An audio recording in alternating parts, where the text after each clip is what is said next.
Donc, nous, effectivement, on arrive à deux parce qu'on a monté quelque chose ensemble pour répondre, tenter de répondre aux problèmes qui nous touchent tous et dont on n'arrête pas, et dont Christophe nous demande de le faire savoir, etc. Parce que nous, on sait, moi, je pars avec l'idée qu'on sait. Effectivement, d'ailleurs, la conférence s'adresse beaucoup au grand public, mais là, dans la salle, tout le monde sait. Ou au moins, si on ne sait pas les détails, on est bien d'accord que nous sommes devant un État criminel français. C'est ça qui était la découverte que tous les gens qui sont tombés par hasard, sortis de leur vie normale, se sont fait traumatiser à mort.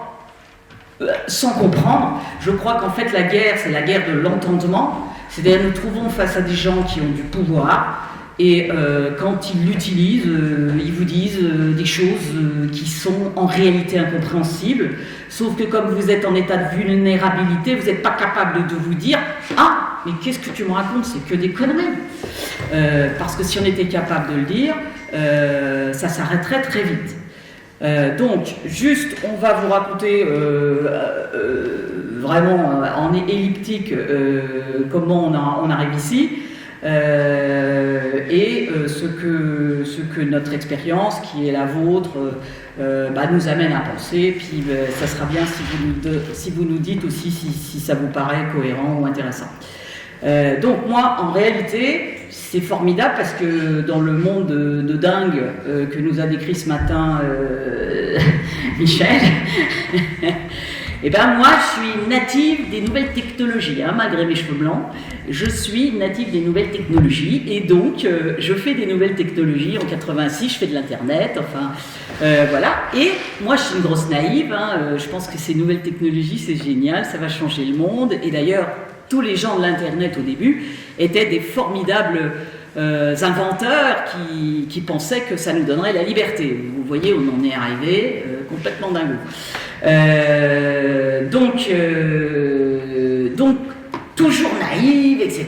Je rentre dans l'économie française, on me dit, j'ai travaillé beaucoup, je fais beaucoup de produits qu'on appelait l'interactif à l'époque, et surtout pédagogique, parce que mon idée, ma passion, c'est si les gens comprennent le monde, eh bien ils deviennent forts, et ils peuvent reprendre le pouvoir sur leur vie, et tous ces cons qui pensent avoir le pouvoir, ils disparaissent, de fait. Voilà, c'était mon rêve d'enfant. Et donc, je l'ai mis en réalité, et j'ai fini mon trajet en créant une start-up qui est destinée à faire concurrence à Facebook, à Meta de Facebook, vous voyez l'anticipation, et qui est équivalente de, maintenant tout le monde la connaît, Zoom, mais bien mieux, quoi. C'est un Zoom beaucoup plus intelligent. Et donc j'ai mis longtemps à élaborer les concepts, parce que c'était pas facile. Ce que je voulais, c'était une application pour les groupes d'humains qui leur permettrait d'être plus sages. Donc c'était sur la sagesse collective. Et donc, voilà, je fais ça, et merveille de merveille, c'était très dur, mais j'ai réussi à lever des fonds, j'ai été à la BPI, j'ai vu toutes les horreurs qui en fait étaient sous-jacentes. Évidemment, je les ai un peu flouées pour avoir l'argent, mais j'y suis arrivée, on a fait l'application, j'avais une très jolie entreprise, donc on a été au bout. Et au moment où on allait sortir sur les réseaux, parce qu'il fallait le faire de manière assez brutale pour que tous les Google et tout ça, ils n'aient pas le temps de se remettre,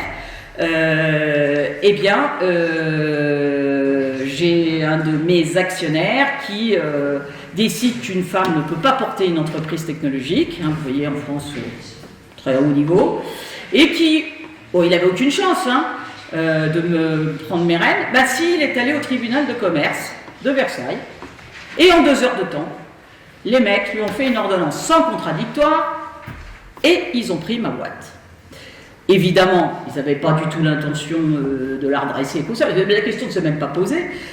Ils l'ont liquidé parce qu'en fait, je pense qu'ils voulaient racheter l'application pour 1 euro et faire les milliards. Parce qu'aujourd'hui, ma boîte, elle vaudrait, si on le fait selon les comparables, vous avez vu Elon Musk achète Twitter 44 milliards, donc ma boîte, elle vaut 44 milliards en termes de comparables, vu l'application. Sauf que, contrairement à vous tous, on va dire, ou contrairement à toutes les entreprises qui sont tombées chez les mandataires judiciaires, le mandataire judiciaire, question start-up, il s'y connaît que dalle. Mais que dalle de chez que dalle. Donc, quand on arrive là-dedans, et puis les procureurs de la République aussi, ils s'y connaissent pas. Donc j'arrive et pour eux, c'est horrible, quoi, ce truc-là. Parce que... Et bon, mais c'est pas grave. Une bonne façon de se débarrasser des dossiers, c'est de faire comme d'habitude, et c'est là où je comprendrai tout. On vend pas l'actif, on l'évalue pas, hein. Tout le monde ça n'aurait pas le vendre, mais j'ai proposé de le vendre pour eux, mais c'était pas grave. On ne fait pas une procédure simplifiée, hein, parce que quand même la loi dit t'as pas d'actif, donc procédure simplifiée, tu fais ça en 6 mois, les créanciers ils ont tout perdu, puis c'est bon. Donc non. Je le vois, il décide 5 jours après que je suis une grosse fraudeuse, que j'ai fait de l'abus de biens social, de la banqueroute. C'est pas moi qui ai liquidé, hein. Donc on voit comment ils interprètent les lois. Hein. La banqueroute, c'est que quand on liquide. Hein. Donc voilà, bon, ils ont inventé un truc, voilà. Bon, ok, je me dis, mais qu'est-ce que c'est que tous ces dingos qu'est-ce qu'ils foutent on fait un bilan supérieur de 800 000 euros. Bon, oui, normal. On le présente au magistrat. Bon, puis vous imaginez que des erreurs. Donc effectivement... Très rapidement, je me dis, waouh, mais c'est quoi ce milieu-là? C'est quoi? Qu'est-ce qu'ils foutent? Et je me dis, non, je suis face à une bande organisée de criminels. J'ai tout de suite dit, tout de suite porté plainte contre une bande organisée, hein, donc criminels en bande organisée, avec des magistrats, de tout le monde, là, les avocats. J'ai tous vu qui crapouillaient ensemble, je ne comprenais pas très bien quel était le but au début, puis j'ai compris qu'en fait c'était pour voler le patrimoine des dirigeants. Mais ça, moi, ma société, elle s'occupait des problèmes de société. Donc quand j'ai vu ça, j'ai dit, mais dites donc les gars, si vous me faites ça à moi, alors que vous me connaissez ni David ni Adam, ça veut dire que vous le faites à tout le monde. Donc vous faites du meurtre en série d'entrepreneurs, de familles d'entrepreneurs, de 3 générations, 4 générations d'entrepreneurs. C'est quoi votre job là? C'est quoi? Vous touchez des thunes pour nous tuer? Et donc j'ai compris, et donc j'appelle mon mandataire mon serial killer d'entrepreneur. Ça chaque personne, hein, je mets dans les conclusions, jamais on m'a posé de questions là-dessus. Hein. Je dis que c'est des gros psychopathes, tout ça, ça m'a jamais, hein, pas de diffamation, hein, rien, jamais. Par contre, j'écris une petite phrase, comment dire, j'espère que vous aurez une longue vie pour réparer tout le mal que vous avez fait aux hommes et aux femmes de ce pays. Je le menace de mort. Je suis mise en garde à vue pour menace de mort. Les mecs, ils sont obligés de me relaxer quand même à la fin parce que la phrase, elle dit le contraire de ce qu'il dit. Enfin bon, c'est pas grave, on me tape dessus, on fait tout ce qu'on veut. Bon. Voilà. Et donc, un salmigondis de conneries depuis 7 ans. Sauf que j'ai compris quand même que les mecs, ils allaient pas me lâcher, quoi, que j'allais y passer. Et donc voilà. Et donc je me suis, enfin, peu à peu, donc j'ai dit, très rapidement, j'ai dit, bon, très bien, j'adore les problèmes de société, je vais étudier la décision publique, hein, puisque j'avais plein de magistrats là, qui faisaient des décisions. Donc j'ai dit, voilà, je vais faire mon labo, un labo de sciences sociales et d'anthropologie, et je vais les étudier. Et donc je les ai très très bien étudiés, dans tous les détails, j'ai tout compris, modus operandi, de serial killer, comment ça marche, comment ça marche dans leur tête, enfin voilà. Et puis, donc quand j'ai passé le cap de la survie, parce que j'ai vu, sinon il y a beaucoup d'entrepreneurs qui y passent, hein, parce qu'en fait le principe c'est, contrairement à ce qu'on croit, c'est des criminels, c'est marrant, enfin, ils visent l'autodestruction, comme ce sont des psychopathes, ce qu'ils visent, c'est comme l'Union soviétique et tout ça, c'est non seulement vous êtes criminel, mais il faut que vous avouez que vous l'êtes, il faut que vous, à l'intérieur, vous vous sentiez criminel, ou tellement bas que vous ne voulez plus vivre, quoi. Donc c'est vraiment un syndrome de dingue, quoi. Ils ont mis en place, et évidemment, il n'y a pas que la justice, malheureusement, c'est ce que j'ai appris, c'est que c'est incroyablement une espèce de tache d'huile, voilà, des êtres humains bizarres. Et j'ai beaucoup été en politique pour essayer de comprendre, parce qu'en fait, moi, c'est mon souci, c'est comprendre comment ils en arrivent à faire ça, quoi. Je suis très très pratique, j'aime savoir comment les décisions sont prises, et donc ça a été très enrichissant. Et puis, donc j'ai fait du droit, donc j'ai tout appris, voilà, comment on fait des conclusions, comment on fait tout ça, parce que j'ai compris que les avocats, ça ne pourrait pas le faire non plus. Et puis, quand j'ai à peu près tout sauvé, ce qui est le cas maintenant, je pense, je me suis dit, mais attendez, il y a plein de monde qui doivent être au courant. Bon, et c'est là où effectivement on s'aperçoit que finalement, quand on en parle aux gens, ils n'osent pas le croire, ils n'osent pas vous croire, parce que qu'est-ce que c'est qu'un pays sans justice? C'est gravissime. Je pense que l'enfant qui est en nous se dit, mais putain, si j'ai pas de protection, si ça n'existe plus, je peux pas vivre, quoi. Donc c'est tellement dangereux pour le psychisme des gens qu'on ne veut pas accepter tout ce qu'on se dit depuis ce matin. C'est ça notre difficulté, c'est que les gens le croient. Le croient parce que c'est incroyable, c'est inconcevable. Moi, quand j'ai commencé à le comprendre, je n'en revenais pas. Et donc, j'ai décidé de créer des groupes Facebook, parce que je suis une grande fan des débats. Je pensais que des débats sortiraient la vérité, etc. Et c'est ainsi que j'ai rencontré Claude, puis beaucoup de victimes de la justice. Et on s'est dit que... alors, peut-être tu vas raconter en 2 minutes ton histoire, puis après on dira ce qu'on s'est dit. Je vais essayer d'aller vite. Donc moi, oui, effectivement, j'ai liquidé mon affaire il y a maintenant 12 ans. C'était une affaire de vente de fruits et légumes. Je suis tombé sur beaucoup d'escrocs. Après, je me suis dit, bon, on tombe sur des escrocs, ok, on va pouvoir s'en sortir, il y a la justice, il y a des avocats, et là on va gagner. Ah. Erreur notoire. On part confiant avec des avocats, on perd, et on continue de perdre, et on s'aperçoit que finalement tout l'État est criminel. Ce sont tous des bandits, des escrocs et des criminels. Il n'y a pas d'autre mot pour ces gens. Et la seule solution, c'est de les faire partir. Et le plus vite sera le mieux. Donc, qu'est-ce que je pourrais vous dire ? Sur les impôts, parce que quand même, parce que oui, en fait, ils en profitent. Oui, bon, alors, l'histoire est assez complexe. Je ne vais pas rentrer dans les détails. En tout cas, ma comptabilité était claire. Je m'en suis bien sorti en justice. Ils n'ont rien pu faire contre moi. Bon.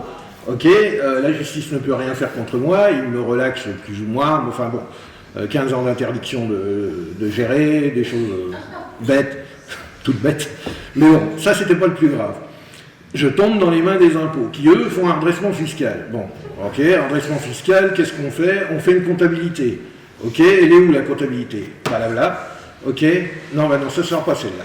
Moi, je vais en faire une belle. Les impôts nous ont fait la comptabilité, ils l'ont complètement inventé, on fait n'importe quoi, et ils m'ont trouvé 365 000 de redressement sur une comptabilité inventée, voilà. C'était cool. Alors au départ, j'ai un peu souri, j'ai dit, bon d'accord, c'était bien, c'était drôle, mais non, c'était pas comme ça. Maintenant, je suis saisi, on me vole tout, on me spoilie, enfin bref, voilà. Ça continue, et donc sur les entrefaits, grâce aux réseaux sociaux, j'ai rencontré Claire, et on s'est dit, il faut faire quelque chose, et il faut faire quelque chose de puissant, et maintenant leur rentrer dedans. Donc on leur rentre dedans, c'est le moins qu'on puisse dire. Des fois c'est un peu juste, des fois c'est un peu raide, mais on y va. En ce moment, on est en train de discuter avec les hautes instances juridiques de Bercy, mais bon, c'est un peu raide aussi, mais on y va, voilà, on est là. Je repasse la parole à Claire. Oui, parce que ce qu'il ne vous a pas dit, mais qui est super intéressant, c'est que donc les impôts, ils ont inventé de toutes pièces. Hein. C'est véritablement un espèce d'entrelac, un raisonnement avec leur CGI que personne ne pige, mais pas eux non plus. Donc voilà. Oui, ce que j'ai remarqué, c'est que la loi, personne ne la pige. Et quand elle les emmerde, ils l'inversent, ils foutent d'autres noms, ils foutent d'autres significations aux mots. Il faudrait qu'ils rapprennent la signification des mots, qu'ils travaillent avec un dictionnaire, parce que c'est toujours jamais le bon mot. Et donc, là, ce qui est intéressant dans son histoire, c'est que les impôts font n'importe quoi, il va en justice, et, première instance, la juge dit « Ah bah oui, il a raison, aucune base légale pour les impôts. » Bon, on se dit « Bon bah, il y a la justice en France !» J'y ai cru. Il y a cru. J'y ai cru. Il y a cru. Qu'est-ce qui s'est passé? Le ministre des Finances de l'époque, Sapin, monsieur le ministre, écrit au fait appel, lui fait appel à la cour d'appel. Il écrit dans ses conclusions, les juges de la première instance, des trop crétins, enfin il l'a pas dit avec ces mots-là, mais ça sent ça, c'est-à-dire ça sent, dites donc, faites gaffe les magistrats de la cour d'appel, parce que ça va mal aller, quoi. Ça va mal aller sur votre compte, à vous. Bref, du coup, il perd en appel. Ensuite, on inscrit en faux. Normal, un jugement qui est faux. On l'inscrit en faux. Et donc, et pourtant, les impôts veulent vendre son terrain aux enchères. Donc, il va aux enchères et il arrive devant le juge. Il dit, vous savez que c'est pas faux. Ils avaient déjà été prévenus par mail, tout ça. Et puis il dit à toute la salle de ceux qui voudraient l'acheter que c'est un faux, c'est un faux. Donc, vous ne pourrez rien en faire de votre truc. Pas grave. Ils ont vendu, il n'y avait qu'un acheteur. Ok, il a fait lever les enfin bref, voilà. Et ensuite, et tout est comme ça. Ensuite, on appelle, on envoie en fait, on teste tous les niveaux, on les teste, et puis on coche évaluation 0, 0, 1, voilà. On fait pour bien fixer les preuves. Mais là, quand je vois Monsieur Vogne, vous avez tout fait, vous. Alors, je suis admirative. Il y a une chose, vous parlez des impôts. J'ai un jugement du tribunal administratif qui indique qu'à partir du moment où le rôle est établi, il doit être encaissé. Non. Ah, si. Ils font ce qu'ils veulent. Oui. C'est ça, ils se font leur loi, il faut comprendre. Ils font leurs règles, et puis comme ils sont un peu cons, désolé, mais moi je n'ai absolument pas de. Non, moi je ne crois pas que. En fait, on me répond toujours, faut pas dire con, faut dire rusé, d'accord. Rusé, ok, mais la Russie, c'est con. Donc, comme ils inventent leurs règles, simplement, ça fait des années qu'ils se les répètent les mêmes. En l'occurrence, son copain de Bercy, parce qu'il y a des inspecteurs quand même qui sont valables, et qui dit, oh écoute, là on y va fort avec cette entreprise. Et puis on a le verrou de Bercy, parce qu'on suit qui on veut. Complètement. Voilà. Et donc, le gars, il a un peu de scrupules, il dit quand même cela, là, pourquoi? Il dit, mais t'inquiète pas, c'est comme l'adage célèbre, bats ta femme, si tu sais pas pourquoi, elle le sait. Donc c'est la technique, on balance, on verra bien qui pourra répondre. Et comme je le dis souvent, un entrepreneur est quelqu'un qui prend des milliers de décisions. Comment cet entrepreneur qui reçoit une demande de redressement, ou je ne sais pas quoi, qui dit que vous avez fait des mauvaises déclarations, comme ça m'est arrivé, c'est quelqu'un de bien, c'est quelqu'un d'honnête. Peut-être que j'ai pas vu. Peut-être que je me suis trompée, peut-être que mon comptable s'est trompé. Donc il y a plein de possibilités qui font que peut-être les impôts ont raison. Et là, vous êtes foutus. Si vous commencez à croire que vous avez fait une erreur, vous êtes foutus. Donc moi, c'était tellement grossier ce qu'ils ont fait avec moi, que je leur ai dit tout de suite, non, ce que tu dis, c'est des conneries. Mais ça n'empêche rien. Après, tu appelles le préfet, tout ça. Personne n'en a rien à foutre. Ici, des fois, ils te disent, oui, on va essayer, enfin, on peut rien. Voilà. Donc, tout est bouché partout. Et donc, quand on a fait le groupe, et c'est ça qui est génial avec les réseaux sociaux, c'est qu'on a pu comparer. Et donc, à partir du moment, et ça, ils s'y attendaient pas, les gars. C'est pour ça qu'ils détestent les réseaux sociaux, parce que, ils sont fichus. Jusqu'à maintenant, sans les réseaux, on ne pouvait pas les battre. On ne pouvait pas. Moi, je suis radicale. Parce qu'ils nous prennent de manière isolée, ils nous culpabilisent. Il y a très peu de personnes psychologiquement qui sont capables de résister à une telle culpabilisation, surtout un chef d'entreprise, parce qu'un chef d'entreprise c'est un être responsable, et donc un être responsable entend ce que dit l'autre et peut se sentir un peu coupable si, bon, parce qu'on n'a pas forcément toujours été nickel, enfin bref. Donc c'est trop dégueulasse. Et donc quand on compare, par contre, la justice c'est le droit, c'est l'application du droit. Donc tout leur salamalek, moi j'y crois pas. Les impôts qui n'appliquent pas le droit, j'y crois pas.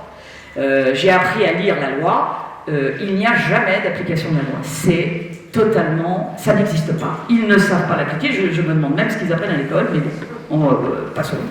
En tout cas, ils n'appliquent jamais la loi. Et ils ont un modus operandi qui vient de l'habitude.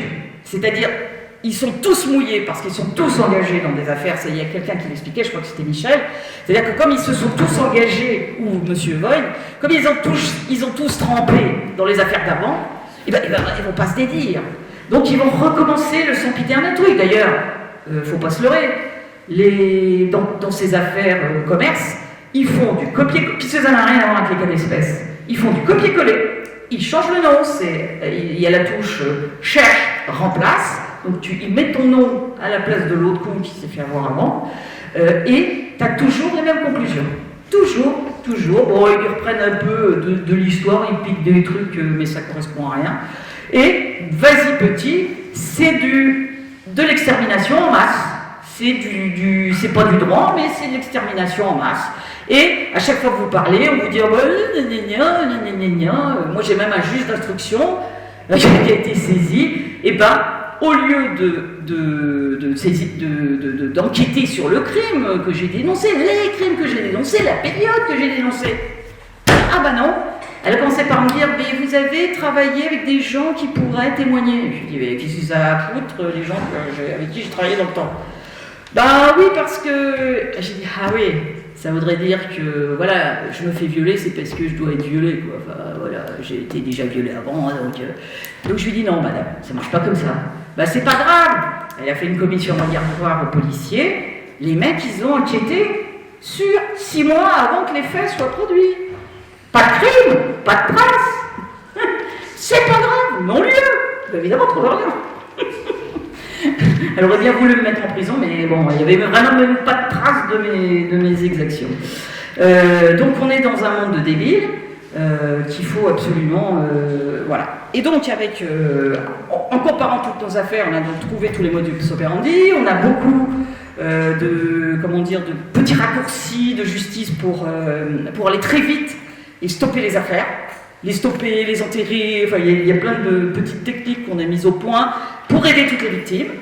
Donc les victimes viennent vers nous de plus en plus parce que des fois ils arrivent en urgence, mais bon, on a des possibilités de les aider parce que nous on sait ce que ça va donner, parce que les gens ils croient que s'ils font telle action ça va bien marcher, évidemment, mais non. On le sait que ça ne va pas marcher. Et donc, on peut les aider au moins à noyer les poissons. Enfin, il y a plein de techniques. Donc ça, c'est pour le côté pratique. Et puis, on s'est dit, mais en fait, ils profitent de notre isolement.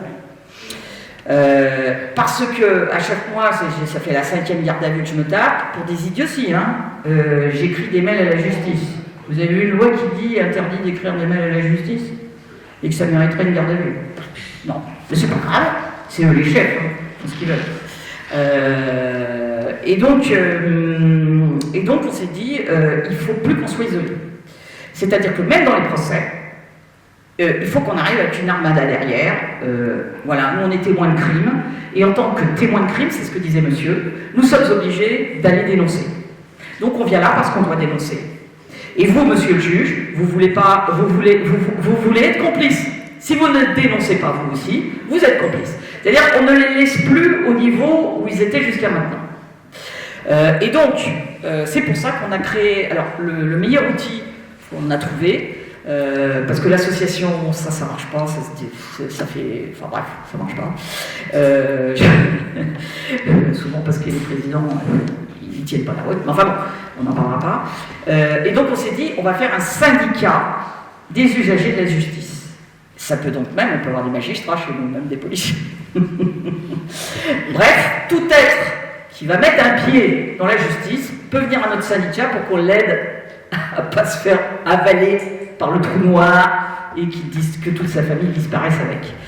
Et donc voilà, et c'est ce qu'on voulait aujourd'hui vous annoncer, cet outil, c'est un outil qu'on va mettre à disposition de toutes les victimes, parce que au-delà de la dénonciation, dont je comprends bien que c'est très très important, il faut maintenant rentrer dans une phase d'action contre ça. Nous sommes dans le droit, nous sommes tout à fait justifiés, nous avons même une mission, c'est-à-dire que nous sommes témoins et nous n'avons plus le droit de nous la fermer. On ne peut plus, il faut dire aux magistrats, parce que je pense que, certainement qu'ils sont tous un peu mouillés, je trouve que vous en avez mis beaucoup sur ce côté-là, je pensais quand même pas que les mecs qui recevaient du fric, mais bon, moi je pensais qu'ils étaient... Et c'était plutôt comme les phénomènes de secte, c'est-à-dire ils ne veulent pas déplaire à leurs copains.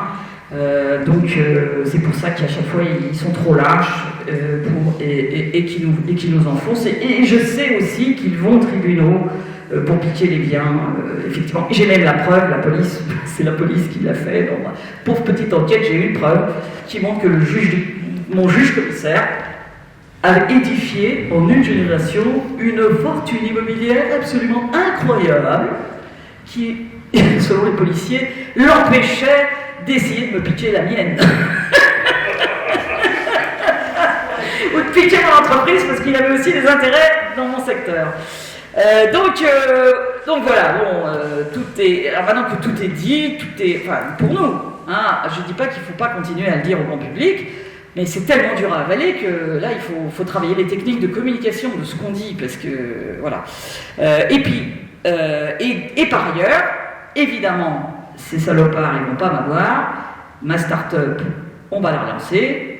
Et celle-là, je pense que c'est véritablement l'outil technologique qui va révolutionner ce monde comment on pourrait dire, parce que, en fait, pour moi, c'est des traîtres qui sont infiltrés dans toutes nos institutions. Je veux dire, la justice, c'est pas fait pour ça, quoi. Moi, j'ai envie de leur dire, mais qu'est-ce que vous foutez là-dedans? Pourquoi vous êtes venu travailler dans la justice? Vous faites le contraire, enfin bref. Partez, vous n'avez rien à faire ici. Et donc, l'idée, c'est, grâce à ce média, de remettre en place des groupes qui vont faire autorité. Voilà. Qui vont faire autorité, c'est-à-dire que nous dégageons, on fait l'Assemblée nationale virtuelle, on fait la justice virtuelle, on fait tout ce que vous voulez qui est pourri, vous le faites en virtuel.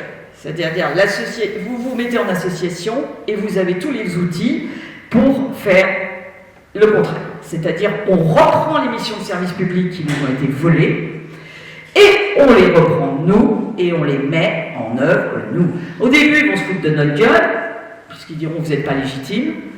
Et ben, je vais vous dire en plus, pour la justice, on va donc faire de la justice parallèle, on va refaire les procès, on va faire ça devant les palais de justice, comme du théâtre de rue dans l'ancien temps.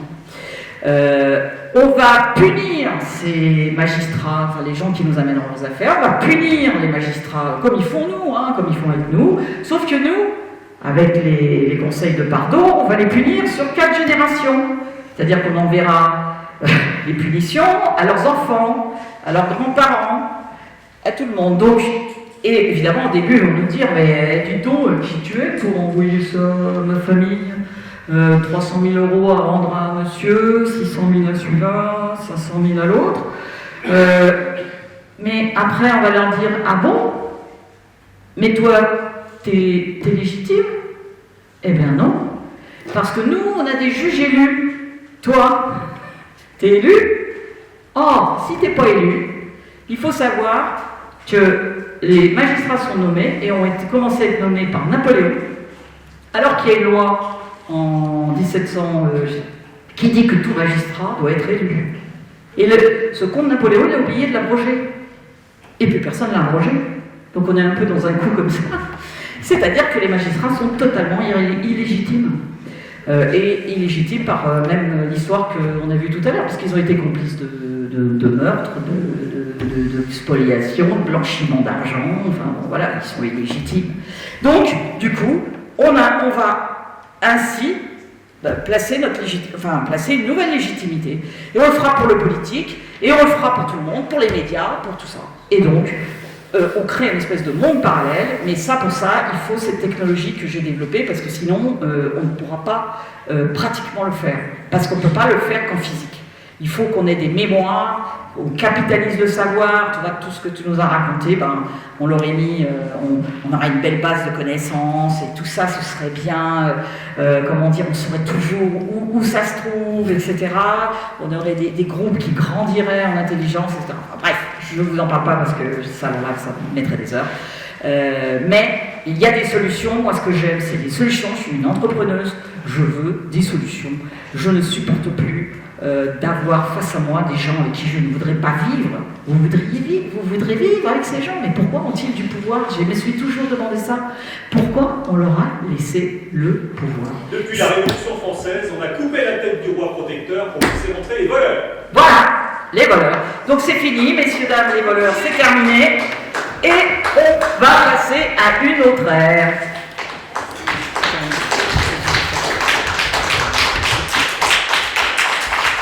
Je voulais préciser une chose.